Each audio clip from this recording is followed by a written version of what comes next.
Começa agora, Jornal da Terra. Jornal da Terra. A página oeste da nossa grande São Paulo. Jornal da Terra. Está no ar, o Jornal da Nossa Terra. Alô, São Paulo! Uma boa tarde para você que sintoniza o AM 1330, você que ouve a Rádio Terra através da internet, no www.radioterra.am.br. Hoje é quinta-feira, dia 12 de dezembro de 2013, dia de Nossa Senhora de Guadalupe. Essa edição número 243 do Jornal da Terra. Diariamente monitorando a região, esclarecendo os fatos, cobrando as autoridades, servindo o povo da região oeste da Grande São Paulo, fazendo rádio na sua essência, interativo, companheiro, prestador de serviço, entrando diariamente na sua casa para levar a boa nova, até mesmo quando a notícia não é exatamente boa. Porque pior do que saber aquela notícia ruim é ser privado dela e assim ser escravo da desinformação. E onde não há informação, mora a especulação. Os assuntos da nossa gente, no Jornal da Terra. Esses são os destaques da edição 243 do Jornal da Terra. Nesta quinta-feira, 12 de dezembro, empresário do setor de saúde afirma que pagava mesada ao deputado estadual João Caramês. Homem estupra ex-namorada em Osasco por não aceitar o término da relação. Prefeitos da região confirmam Sérgio Ribeiro como presidente do CIOS. Itapevi inaugura a agência da Previdência Social na próxima segunda-feira. Alunos da Rede Municipal de Ensino de Santana de Parnaíba conquistam medalhas na 9ª Olimpíada Brasileira de Matemática de Escolas Públicas. Nova faixa de ônibus da Avenida Faria Lima mexe com 9 linhas das cidades da região oeste. Feira Noturna de Barueri funcionará nas segundas-feiras, nas semanas do Natal e do Ano Novo. Domingo tem Jogo das Estrelas em Carapicuíba. Jornal da Terra. Apresentação: Rodrigo Lobo.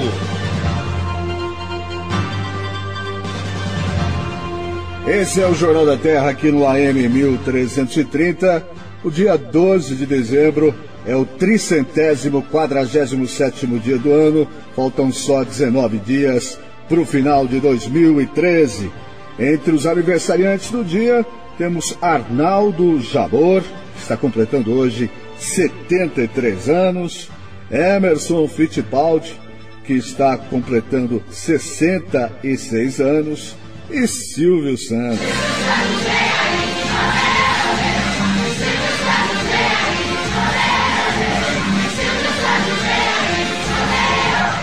Nosso maior comunicador com os seus 83 anos. Parabéns, então, ao Silvio Santos, ao Emerson Fittipaldi, ao Arnaldo Jabor, além do Guel Arraes, diretor da TV Globo. Estaria também fazendo aniversário hoje, se estivesse ainda entre nós, o cantor Frank Sinatra, já está lá no andar de cima. Comemora hoje 91 anos de emancipação política, de criação de vida, a cidade de Ibirá, interior de São Paulo, região de Catanduva e Potirendaba. A cidade de Ibirá é uma estância hidromineral que tem 11 mil habitantes. Se você é da cidade de Ibirá, morou lá, tem parentes lá, receba os nossos parabéns. No programa hoje, no Jornal da Terra, nós vamos conversar com o cirurgião cardiovascular, Dr. José Lima, que é do Instituto do Coração e também é colunista, promove saúde toda quinta-feira aqui no Jornal da Terra. Vamos conversar sobre educação também com o nosso colunista de educação, Cláudio Azevedo Lima.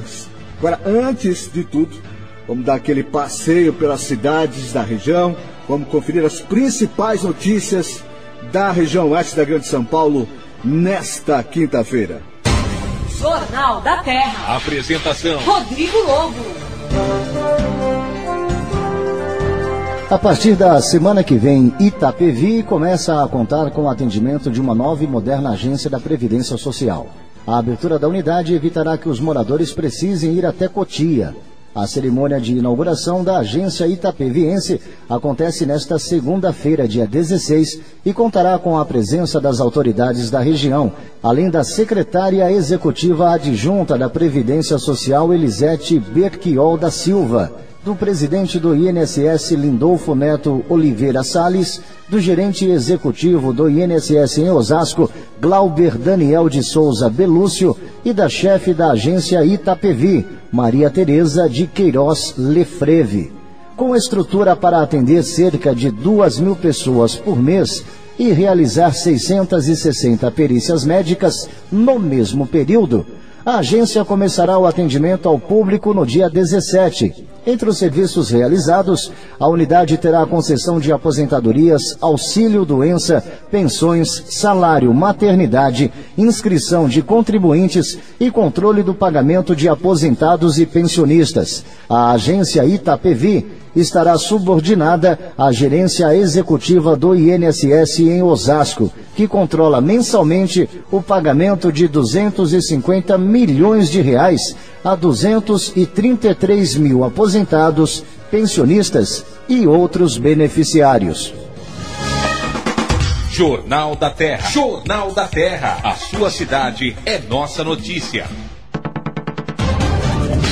A Rede Municipal de Educação de Santana de Parnaíba conquistou um excelente resultado na 9ª edição da Olimpíada Brasileira de Matemática das Escolas Públicas.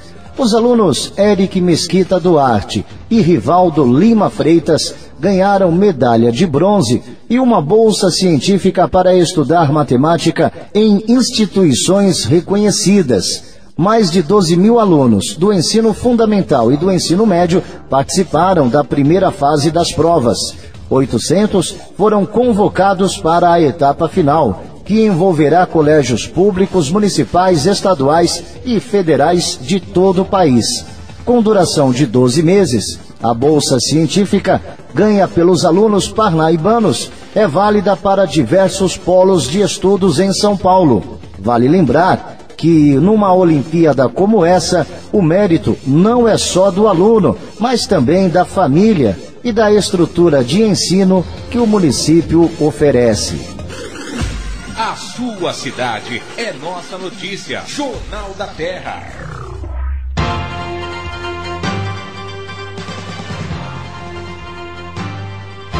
Jornal da Terra. Apresentação: Rodrigo Lobo. Esse é o Jornal da Terra, onde sua cidade é nossa notícia. Quinta-feira, estamos aqui com o Dr. José Lima, cirurgião cardiovascular do Instituto do Coração. Toda quinta-feira conosco, promovendo saúde. Boa tarde, Dr. José Lima, seja muito bem-vindo mais uma vez.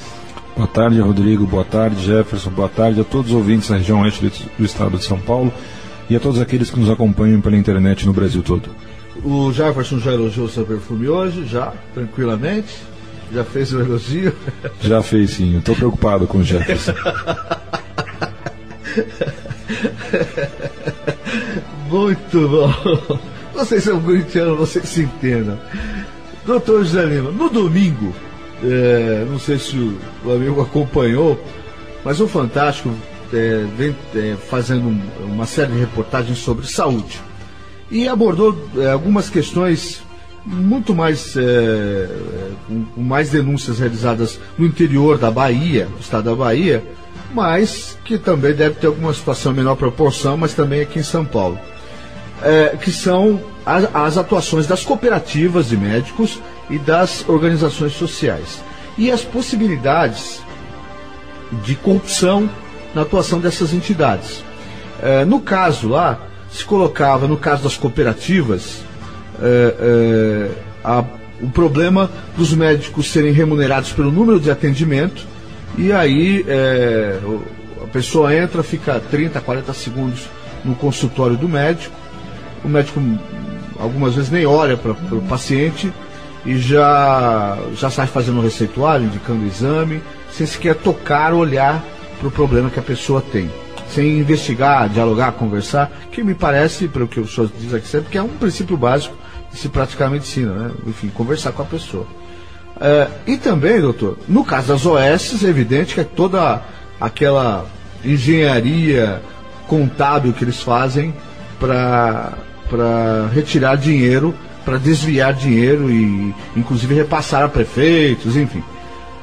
Uma outra coisa que, pelo que eu entendi lá, que cooperativas de médicos e organizações sociais não podem ter ligação entre si, né, doutor? Não pode ter pessoas que atuam em cooperativas e OS ao mesmo tempo, que liderem, que comandem. Isso aí não é permitido, né? Não é. E não precisamos tomar um pouquinho de cuidado, Rodrigo, porque há uma tendência sempre a se fazer uma confusão numa questão ideológica com uma questão que é de caráter, digamos assim, policial. Uma coisa é a corrupção. A corrupção é um mal endêmico no Brasil. Está presente em todos os setores, está presente em todos os segmentos da sociedade, em todas as classes sociais, infelizmente.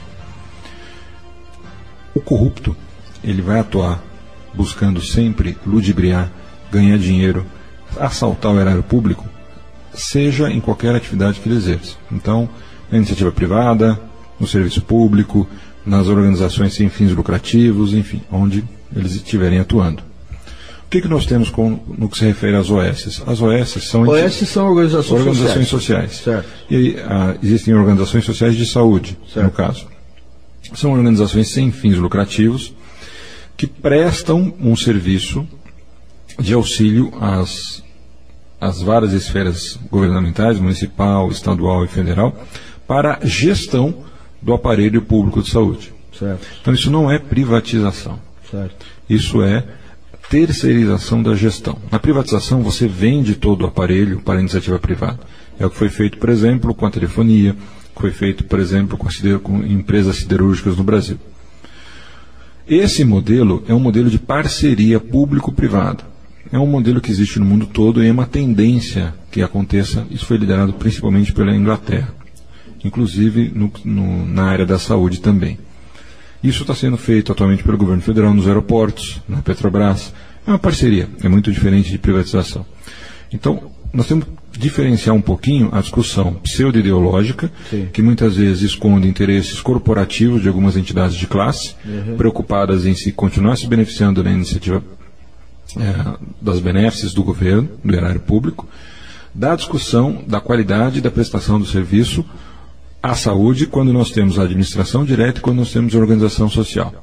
Todos os indicadores, as formas de você avaliar a qualidade de um serviço de prestação de saúde mostram que o serviço prestado pelas organizações sociais é superior ao dos prestados pela administração direta. A produtividade de um hospital, de um ambulatório de especialidade, de qualquer ferramenta de saúde, quando é gerido por uma organização social, ela é muito maior do que da mesma instituição, do mesmo porte, gerenciada por administração direta. Então, existem vantagens, obviamente também existem algumas desvantagens, mas há uma tendência que se caminhe nesse sentido, né, dessa parceria público-privada. Então, você mostrar que existe corrupção, obviamente, não sejamos puros, existe em todos os segmentos, inclusive também nas OS, que tem que ser combatida. Porque, em última análise, quem financia a OS é o dinheiro público, é o erário público. Portanto, se ele está exercendo de forma equivocada, se ele está desviando o dinheiro, ele está lesando o erário público da mesma forma que se faz na administração direta. Ele tem que ser punido da mesma maneira. Então, nós precisamos separar aí o joio do trigo. Né? Precisamos separar, fazer uma discussão no que se refere à utilização do dinheiro público. Aí nós temos que ser absolutamente severos e intransigentes com corrupção. Eu acho que essa é a única alternativa para que nós possamos ir melhorando progressivamente esse país. Total intransigência com quem acha que pode lesar, quem acha que tem o direito de se apropriar do erário público. E a outra coisa é a discussão do modelo de gestão. Como fazer com que a população tenha o melhor sistema de saúde possível, com o menor custo para o governo, obviamente. Nós temos um sistema de saúde que ele é universal e gratuito, ele atinge toda a população de maneira gratuita. Mas nós temos que também ter em mente que o sistema único de saúde, ele é universal, ele é gratuito e ele é isonômico. Todas as pessoas têm que ter o mesmo tipo de tratamento, que isso infelizmente ainda não acontece no Brasil. Nós temos algumas pessoas que conseguem entrar em centros de excelência, em geral hospitais de escola, que têm um tratamento de altíssimo nível, como se estivesse nos melhores hospitais privados do mundo.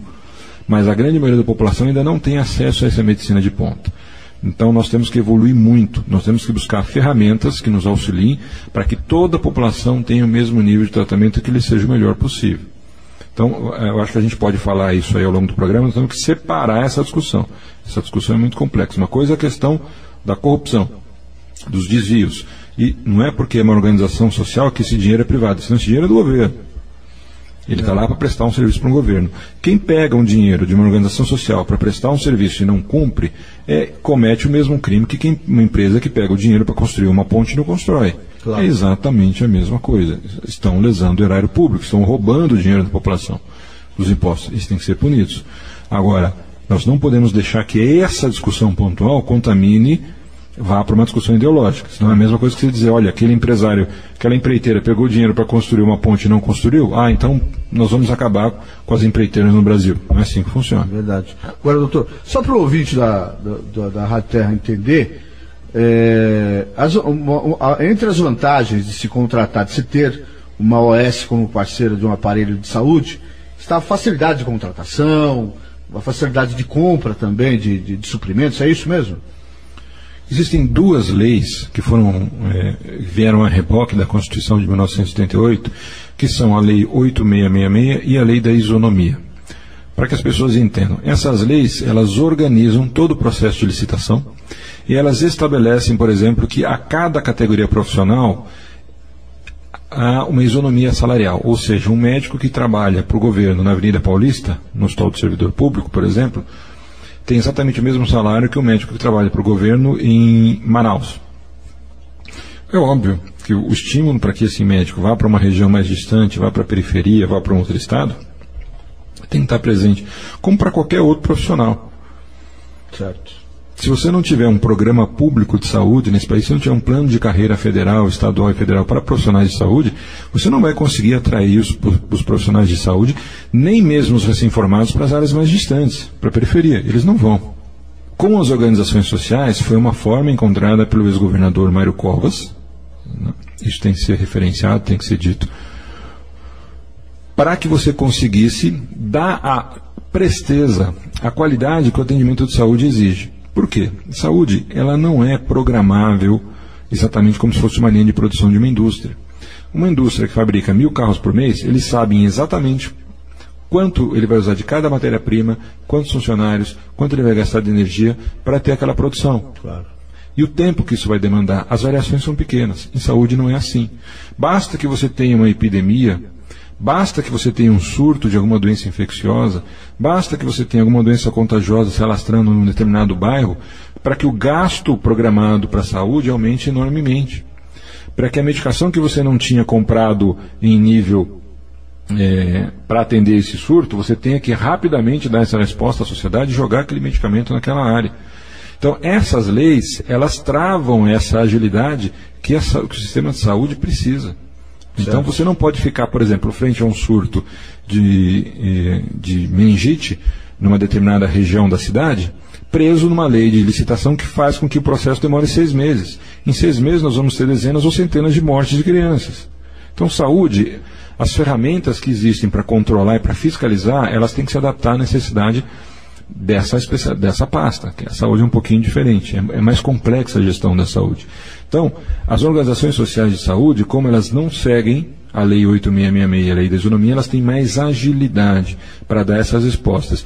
E mais do que isso, você consegue, com a remuneração diferenciada para os profissionais de saúde, levar profissionais de saúde para áreas mais distantes, bons profissionais, permitindo que a população mais carente da periferia tenha acesso a bons médicos que atendem também nos grandes hospitais do eixo da Paulista. Sim, sim.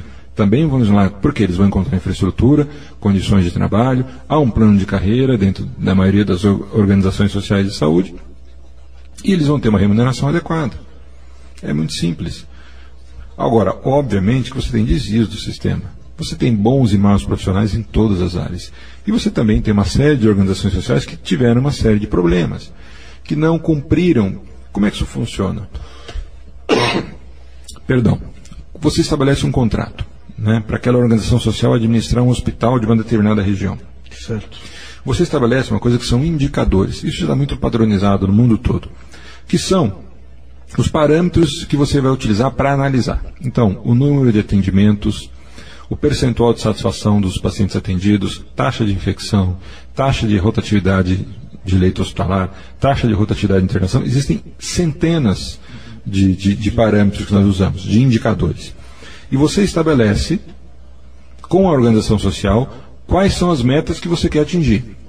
Então, nessa região eu quero atingir esse número de atendimentos, eu quero esse percentual de satisfação, eu quero essa taxa de rotatividade e assim por diante. Vai trabalhando com as metas para cada um dos indicadores. Certo.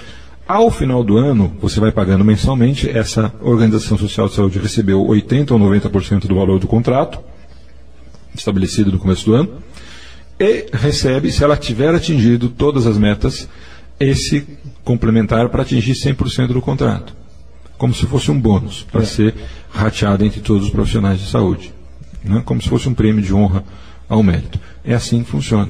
Então, é fundamental que o Ministério Público atue fiscalizando quais são os indicadores que estão sendo estabelecidos. Ou não? Está atingindo quais ou são não? os indicadores que estão sendo escolhidos Tá.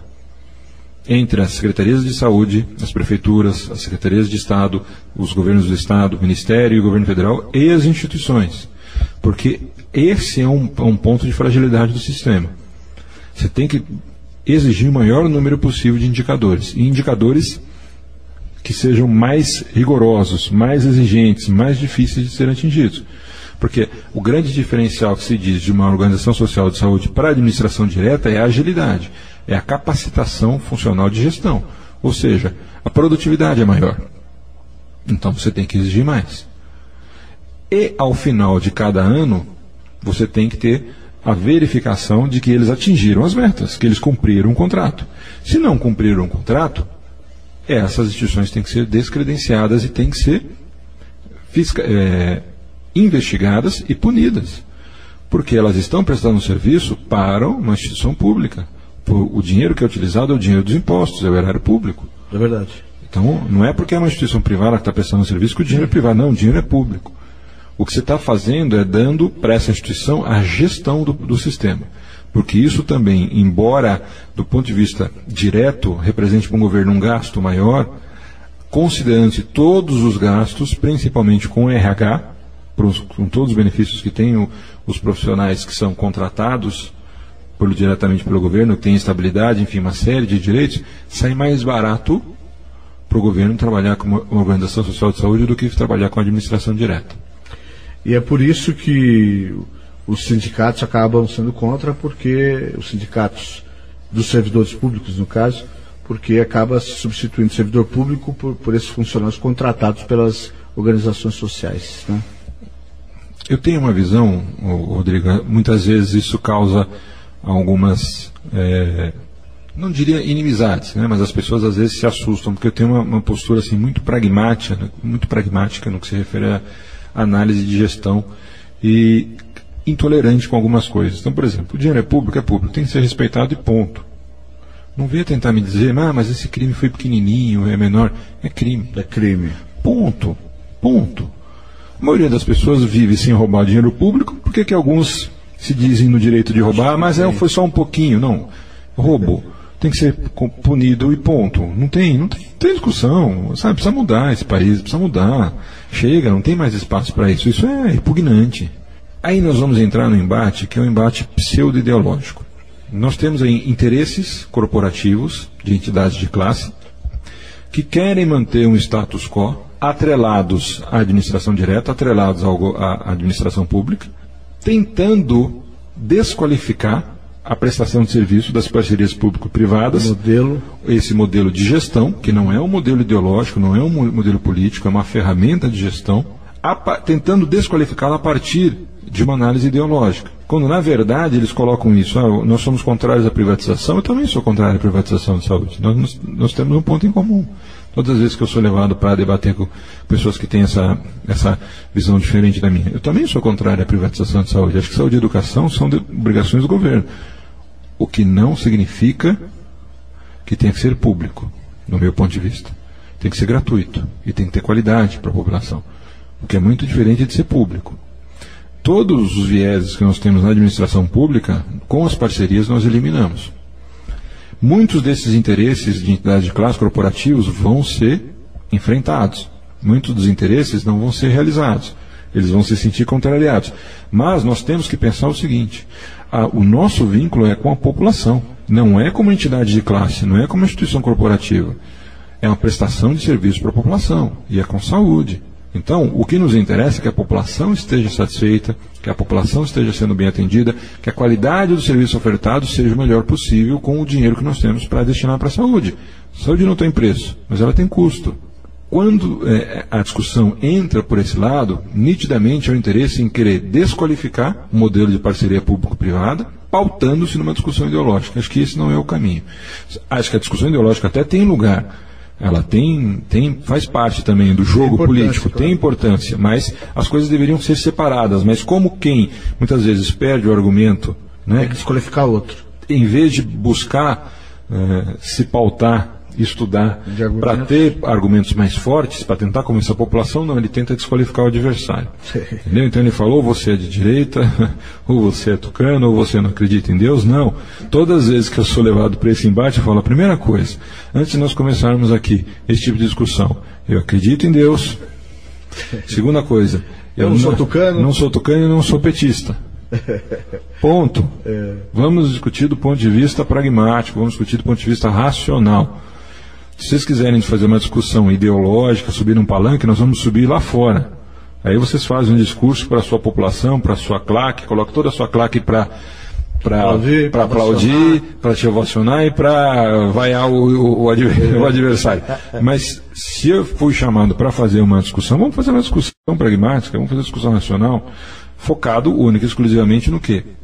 No objetivo final, que é prestar serviço de saúde adequado à população. Agora, se querem fazer uma discussão ideológica, então ótimo, então vamos fazer uma discussão ideológica. Mas eu acho que misturar as duas coisas esconde, na verdade, aí algum interesse... Não, sim, muitos interesses. Né? Vamos dizer escuso, mas algum interesse enviesado. Esse é o Jornal da Terra, onde sua cidade é nossa notícia. Quinta-feira, estamos aqui com o Dr. Zé Lima, cirurgião cardiovascular do Instituto do Coração. Toda quinta-feira, Promova Saúde aqui no Jornal da Terra. Vamos fazer o nosso giro de notícias. Na volta, Dr. Zé Lima, colocar aqui para o senhor as perguntas enviadas pelos ouvintes para o jt@jornaldaterra.com. Jornal da Terra. Jornal da Terra. A sua cidade é nossa notícia.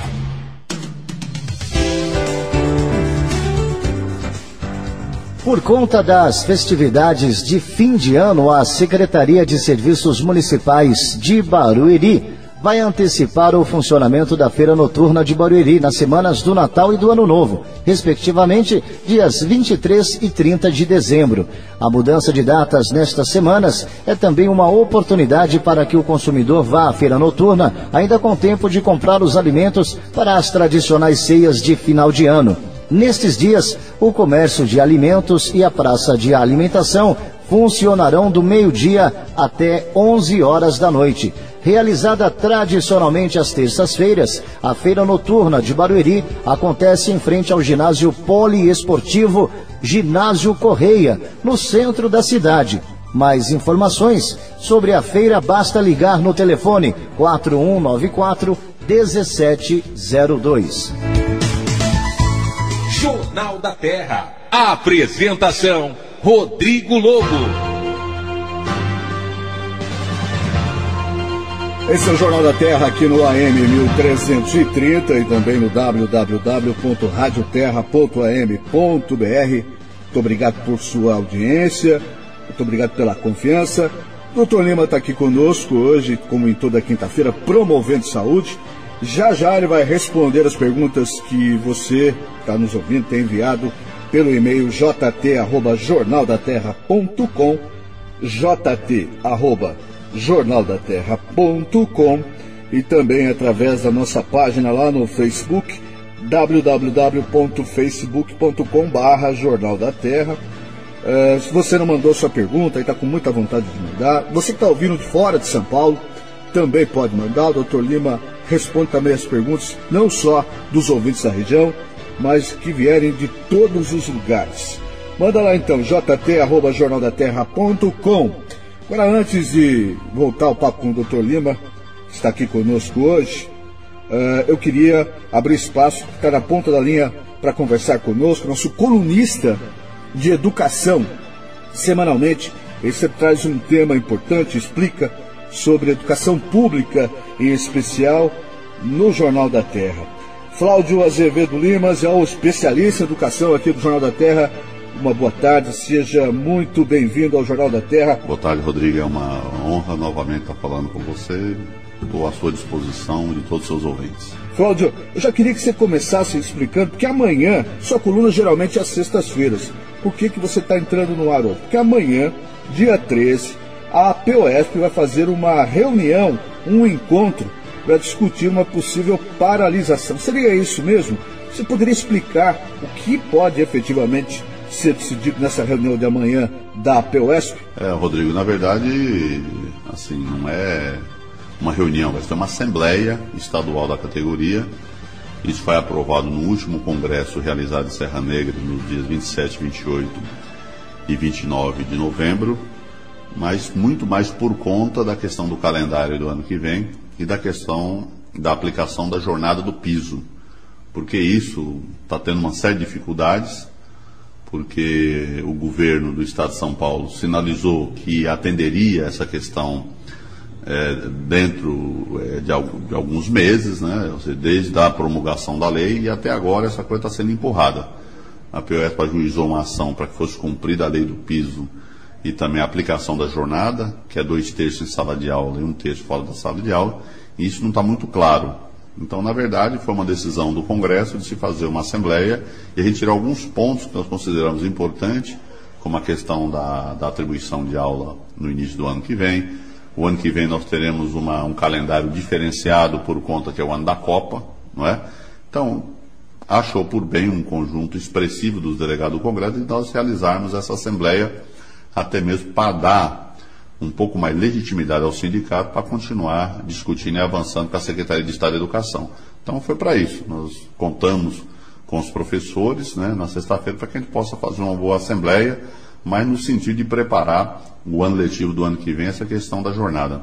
Bom, pelo que eu entendi, então não vai ser uma greve, seria uma sinalização para a abertura de diálogo entre os professores e o governo do Estado? Na verdade, não é uma greve, né? Nós já fizemos uma greve de alguns dias esse ano, de mais de 20 dias, no mês de abril e maio. É que não tem como você fazer uma assembleia sem paralisação. Para o professor, a assembleia tem que faltar, né? Então, por isso que nós estamos chamando a assembleia com paralisação. Porque se você faz assembleia sem paralisação, não tem assembleia. Porque quando a POSP convoca os professores para uma assembleia, ele convoca todos os professores, independentemente de ser sócio ou não. São os professores que acham importante participar da vida do sindicato e participar da sua própria vida profissional, né? Então, é por isso que é uma paralisação, é a assembleia com paralisação. Não teria sentido nós fazermos, praticamente quase no final do ano, uma assembleia sem paralisação apenas para fazer de conta. Nós contamos com a participação maciça dos professores do Estado de São Paulo às 14 horas na Praça da República, até para nós entendermos que temos algumas questões que precisam ser resolvidas com o governo do Estado de São Paulo, especialmente com a Secretaria de Estado de Educação. Então não é greve, é uma paralisação que vai inclusive discutir, né, essa questão da aplicação do piso e da jornada no Estado de São Paulo, discutir essa questão da escola de tempo integral, mas principalmente o calendário do ano que vem, a questão da atribuição de aula, uma série de coisas, alguns pontos obscuro que saiu na última resolução da Secretaria de Estado de Educação. Entendi. Sobre o piso salarial, Cláudio, nós temos o piso nacional, certo? Qual é o piso nacional? E nos diga se o governo do Estado cumpre essa obrigação com o professorado do Estado de São Paulo. Não, na verdade, em São Paulo cumpre com a lei do piso, mas cumpre só no que tange ao salário, mas não cumpre na jornada, entendeu? Até porque seria um absurdo, né? São Paulo não pagar o piso. São Paulo paga o piso, mas ele não coloca a jornada, que é de 1/3 fora da sala de aula. Porque quando você pensa num piso nacional, é para que os professores não continuem tendo um salário tão aviltante como era antes. Então você tinha, por exemplo, em alguns estados do Brasil que o professor ganhava menos salário mínimo. As prefeituras, alguns governos de estado pagavam esse salário, que é uma tremenda humilhação. Então, a partir de 2007, nós conseguimos aprovar a lei do piso nacional, e essa lei do piso nacional é para você criar condições para o professor, mesmo que está dando aula na Amazônia ou em São Paulo, ele tem um piso mínimo, não pode ganhar menos do que isso, pode ganhar mais do que isso. São Paulo paga o piso, o problema de São Paulo não é a questão do valor do salário, que é baixo, é verdade, mas o problema maior é a questão da jornada. Agora, só para você ter uma ideia, se você pegar algumas categorias profissionais, por exemplo, jornalista, advogado, médicos, né, engenheiros, nós, professores do Estado de São Paulo, ganhamos 180% a menos como categoria profissional. Então isso é pouco para um Estado rico, que o maior orçamento do Estado de São Paulo é para a educação. É claro que os recursos do Estado ainda são insuficientes. Daria para dar mais? Daria. Mas eu tenho clareza que com os recursos que virão aí do fundo do pré-sal e dos royalties do petróleo, eu tenho certeza que os professores poderão ganhar muito mais. Agora não adianta você ter só mais recursos. Se você não aumentar salário, não valorizar o trabalho e não ter um plano, um projeto de educação para o Estado de São Paulo, você pode ter dinheiro e de repente a educação não muda e a educação não melhora. A educação precisa melhorar. E para melhorar, você só melhora com valorização. Então, só para colocar para você, assim, que paga o piso. Só faltava não pagar. Agora, é um piso baixo em São Paulo também. Que quando você fala o piso nacional, é porque você sabe que uma coisa é o orçamento do Estado de São Paulo, uma outra coisa é o orçamento do Piauí. Não é? Você tem prefeituras, que a lei do piso é para todo mundo, não é só Estado. As prefeituras também têm que pagar a lei do piso. Por isso que cada Estado você tem um Fundeb. Cada Estado tem um fundo de valorização do magistério. Né? Então, nesse Estado tem um fundo do magistério, porque cada Estado tem um fundo. Esse dinheiro acaba vindo parte do governo federal para os municípios, e tem também a quota parte do Estado para o município também. Então, aquilo que tange os municípios e o Estado, só para você ter ideia, os Estados hoje, os municípios, os professores ganham 140% a menos do piso. E quando você pega o Estado de São Paulo, é 180%. Né? Então, mostra que São Paulo ainda paga muito pouco os professores. Tá certo. Então, amanhã, anote bem aí, você, professor, que está ouvindo agora o Jornal da Terra, amanhã, 14h, na Praça da República, em frente à Secretaria Estadual da Educação, todos os professores estão convidados para essa discussão, para essa assembleia organizada pela POESP, que é o Sindicato dos Professores da Rede Pública Estadual de Ensino, do qual o nosso querido amigo Flávio Azevedo Limas faz parte. Amanhã, 14h, na Praça da República. Flávio, mais uma vez, muito obrigado, uma boa tarde para você. Eu queria reafirmar, vai ser uma assembleia, a assembleia da categoria na Praça da República, às 14 horas na próxima sexta-feira, né, dia 13. E eu quero aqui já, mais uma vez, agradecer você, Rodrigo, pela atenção que tem tido comigo e com seus ouvintes. Estou sempre à sua disposição e agradeço mais uma vez pela oportunidade. Os assuntos da nossa gente, no Jornal da Terra. Jornal da Terra. Jornal da Terra. A sua cidade é nossa notícia. 15 de dezembro, a partir das 10 horas da manhã, o estádio do Niterói, em Carapicuíba, vai receber o Jogo das Estrelas, um evento beneficente onde também haverá sorteio de brindes para o público. Grandes nomes do futebol brasileiro estarão presentes no jogo, como Miller, Eliel, Vitor, Macedo e Pavão do São Paulo, capitão da Portuguesa e São Paulo, Dinei do Corinthians, Michel dos Santos, Axel dos Santos, Biro do Palmeiras e Toninho da Portuguesa. Para participar desta festa, basta comparecer no local no dia da partida com 1 quilo de alimento não perecível. A expectativa é de grande público para assim fazer uma grande arrecadação de alimentos que ajudarão comunidades carentes da cidade. Jornal da Terra. Jornal da Terra. A sua cidade é nossa notícia.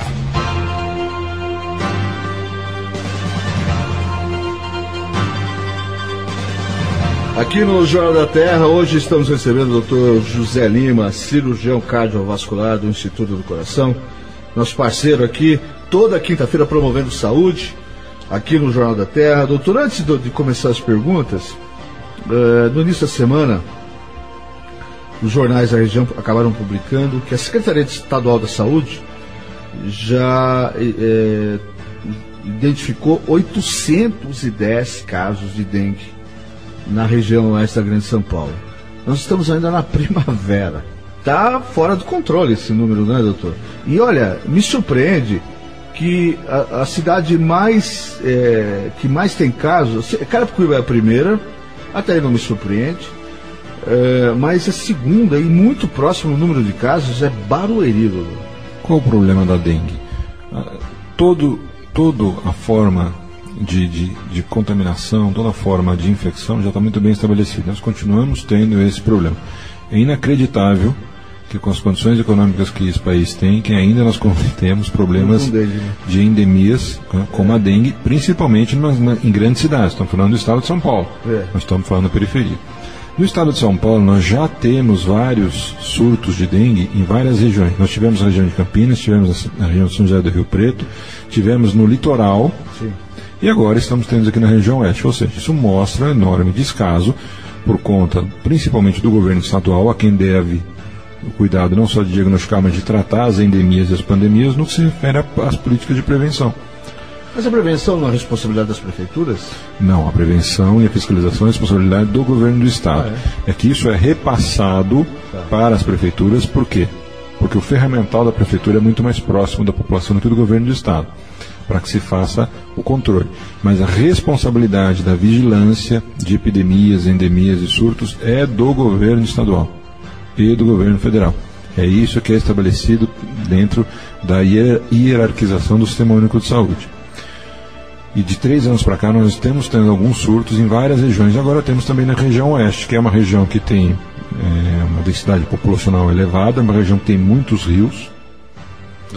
É uma região que tem muitos rios, onde você acaba tendo os pontos que são viveiros, que são meios de cultura adequados para o mosquito da dengue e para o vetor propriamente dito da doença. Então nós vamos ter, se nós estamos já com esses números que são extremamente preocupantes antes da chegada do verão propriamente dito, os meses de janeiro, fevereiro e março, nós já podemos imaginar que no começo do ano que vem nós vamos ter números realmente muito grandes. O problema da dengue é que você começa a ter as formas mais graves de dengue, a dengue hemorrágica, a dengue tipo 2, e aí as pessoas correm um risco iminente de morte significativo. Ou seja, uma vergonha, mais uma vergonha do ponto de vista de saúde pública. Desses números, eu me lembro que uns dias atrás também noticiamos aqui que relatório do Ministério da Saúde indicava Itapevi como a cidade de maior risco de epidemia de dengue na região. Quer dizer, os números de Itapevi não aparecem gritantes nesse anúncio da Secretaria Estadual da Saúde, mas havia esse alerta do Ministério da Saúde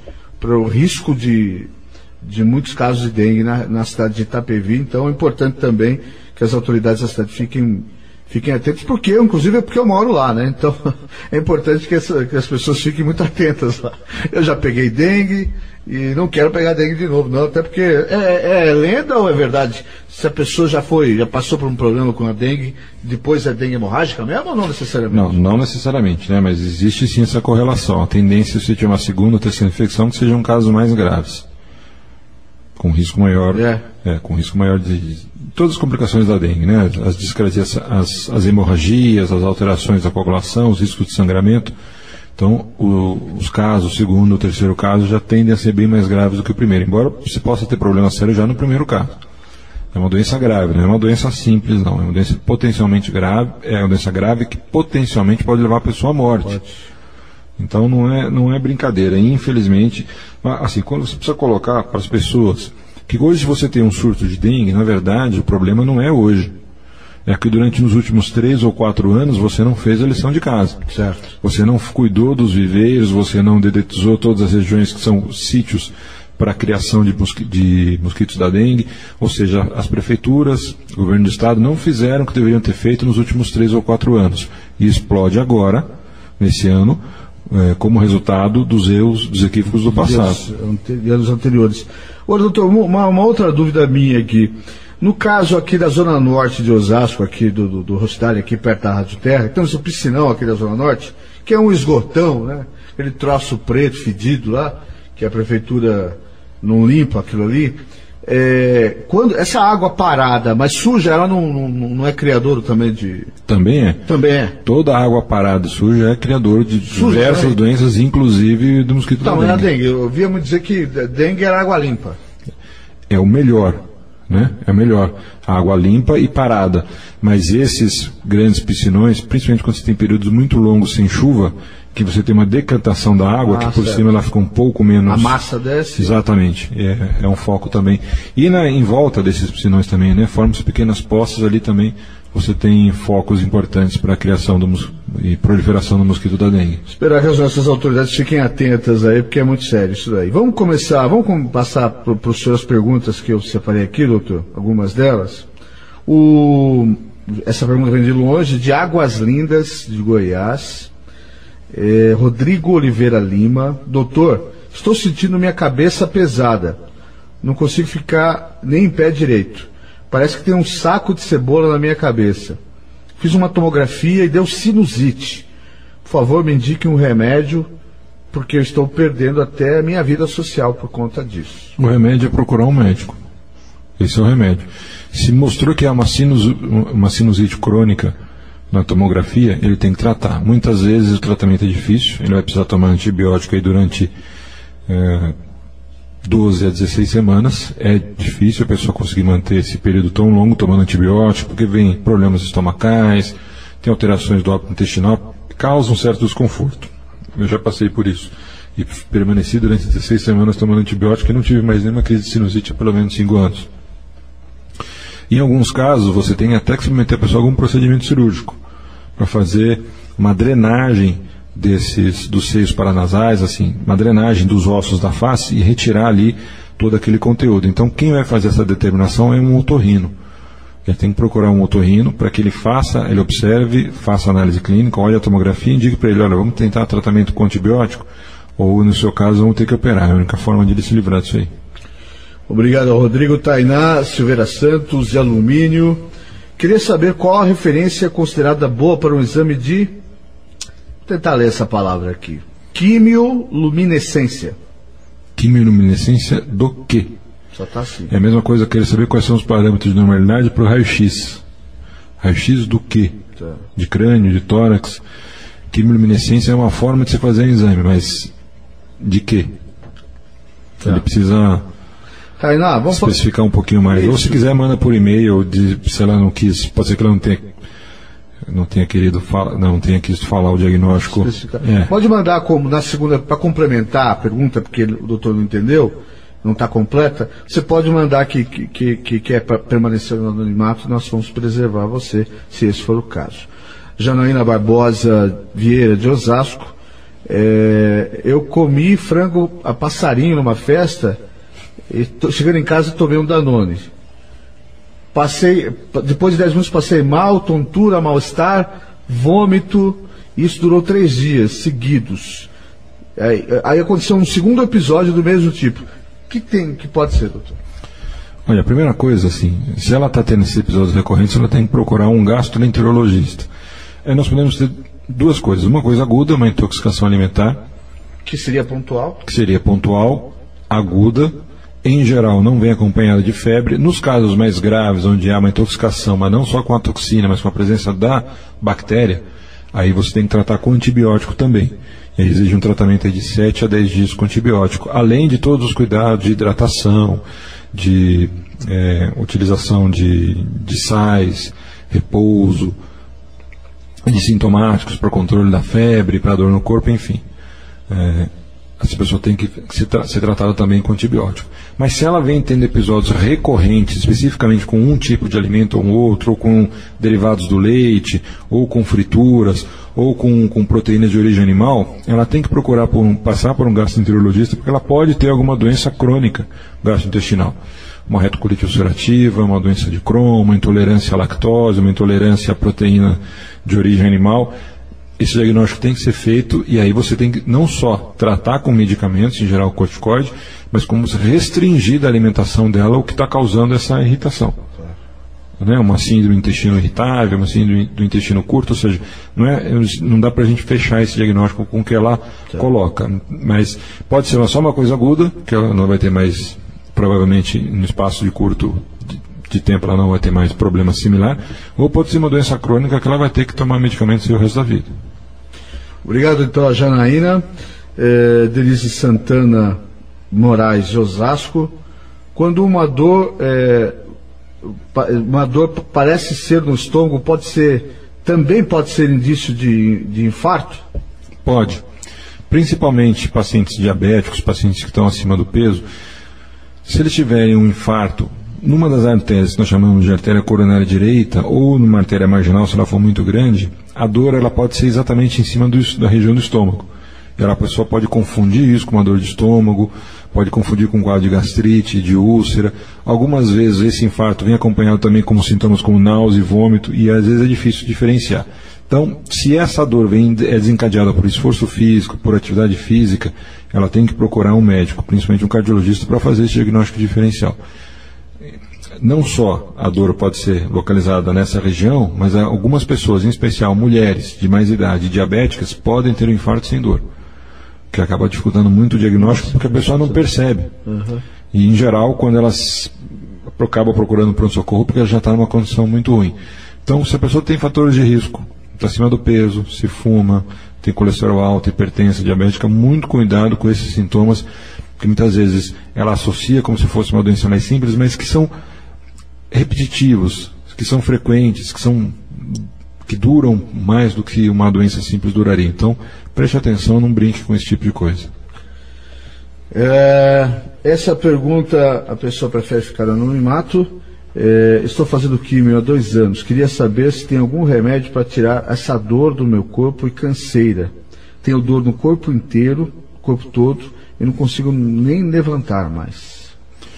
Olha, esse é um grande problema que se tem hoje na medicina. Muitas das drogas que nós usamos, em especial os quimioterápicos, você consegue realmente atingir o objetivo, que é livrar a pessoa do câncer, mas ainda às custas de efeitos colaterais extremamente limitantes, duros, né? Não só a perda de cabelo, mas náuseas, vômitos, perda de peso, dor óssea, fraqueza muscular. Algumas pessoas desenvolvem insuficiência cardíaca e depois que passam por todo o tratamento são curados do câncer, tem que ir para um transplante de coração. É mesmo? Então realmente o tratamento é doloroso. Ela tem que retornar ao médico que lhe prescreveu a quimioterapia para fazer a descrição exatamente como ela fez para nós aqui e para que ele possa complementar com o exame físico e eventualmente mudar o esquema terapêutico, se houver essa possibilidade. Às vezes não há, e você tem que procurar amenizar os efeitos colaterais com sintomáticos, com fisioterapia, com alguma coisa que possa melhorar um pouco a qualidade de vida.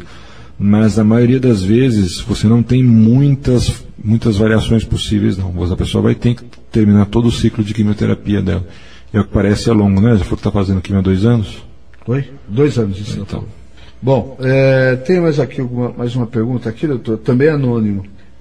A pergunta é a seguinte: gostaria de saber qual hormônio devo tomar para ter um corpo totalmente feminino e ficar idêntico a uma mulher, sem parecer estou colocando textualmente o que a pessoa escreveu, um traveco. Como se eu nascesse como uma menina. Tem como alterar, sem ter que alterar alguma coisa no cérebro? Qual hormônio, acho que é uma pergunta muito difícil isso aí, mas eu vou colocar aqui respeitosamente, que eu posso tomar para virar literalmente uma mulher? Deve ser alguma pessoa que... Infelizmente isso não existe.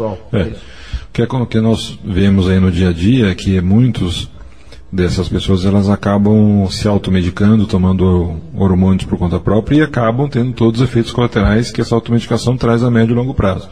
Então não existe isso. Eu acho que ela tem que procurar alguém que possa só procurar médico. Ela tem condições de como deve ter vontade de se transformar numa mulher. Ela tem condições de buscar isso com algum cuidado ou não? Tem sim. Ela tem que procurar especificamente um psicólogo, um psiquiatra que vai fazer toda a análise do quadro clínico, vai ofertar a ele as melhores alternativas possíveis, né? O que se tem hoje, que é permitido pela legislação do país. Ele vai escolher, vai fazer a sua opção, e aí ele vai poder fazer o que que pode ser feito hoje em dia nos limites, né, terapêuticos, nos limites que a medicina tem, porque isso aí não é fácil e é uma discussão muito complicada. Ela não é só técnica médica, né? Ela é filosófica, religiosa, existe uma série de interfaces dos limites.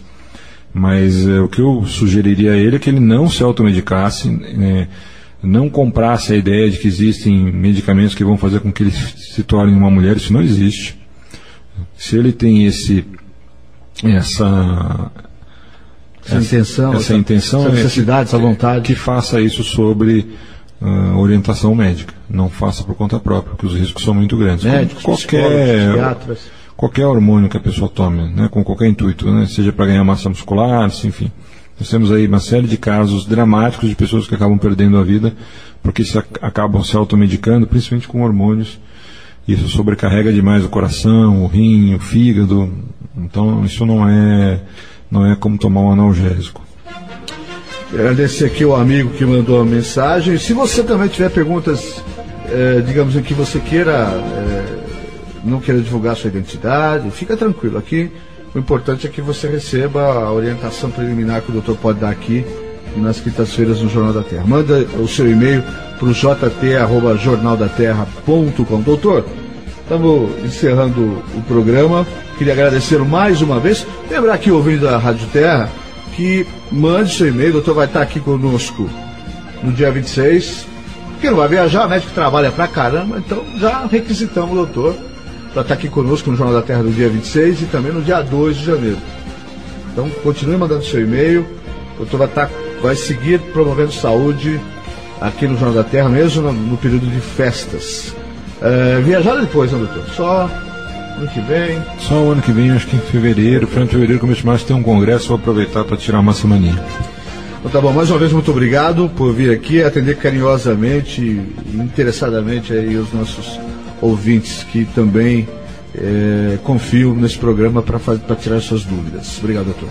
Eu que agradeço mais uma vez o enorme privilégio de promover saúde e um grande abraço e boa noite para todos os ouvintes aqui da região oeste, para você, Rodrigo, para o Jefferson e para todas as pessoas que nos mandam e-mails aí de todas as regiões do Brasil. Hoje tivemos e-mails até de Goiás. De Águas Lindas, região do entorno de Brasília. Né? Que bom, muito bom que o programa esteja alcançando tanta gente no Brasil. Bom, está chegando meu amigo Ademir Laurenti, o som do sucesso. O Jornal da Terra está de volta amanhã aqui no AM 1330. Um abraço, paz e bem. E não esqueça, onde não há informação, mora a especulação.